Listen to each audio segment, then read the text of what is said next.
তখন ঘড়িকাঁটায় বাজে ঠিক 9টা মতো। তো আমাকে ফোন করে বলল চল বাজার থেকে একটু ঘুরে আসি, কিছু কেনাকাটার আছে। তো আমিও রেডি সেডি হয়ে চলে আসলাম। তো তখন বুঝতে পারলাম যে ও সোয়েটার কিনতে এসছে। প্রথম দোকানটায় আমাদের কোনো সোয়েটারই পছন্দ হয়নি, তো সেকেন্ড দোকানটায় গিয়ে কয়েকটা দেখে আমাদের পছন্দ হয়ে গেল। তো এই সাদা সোয়েটারটা দেখতে পেরেছো, এটাইও নিয়েছিল। তারপর আমরা বেরিয়ে গেলাম। তো বেরোতে বেরোতেই একটা ফুলের দোকানে আমি থেমে গেলাম রোজ দেখে। তো একটা রোজ নিয়েছিলাম ওর জন্য। তখন ওকে বলিনি যে রোজটা ওর জন্য ছিল, পরে বলেছিলাম। তো তারপরে ফুচকার দোকানে চলে গেলাম, ফুচকা লাভার বলে কথা, বাজারে এসেছি আর ফুচকা খাবো না।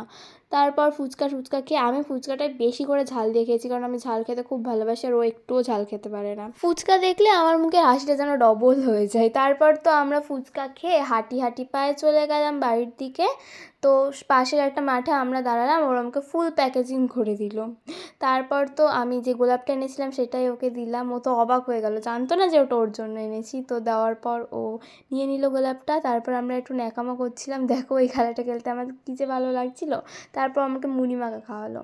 তো মুড়ি মাখাটা খেয়ে দিয়ে আমরা বাড়ির দিকে রওনা দিলাম। তারপরে ও একটা গাছ থেকে আমাকে এই দুটো ফুল পেড়ে দিল। তো এই দুটো ফুল দিয়ে আমরা টাটা বাই বাই করে যে যার বাড়ি চলে গেলাম, টাটা।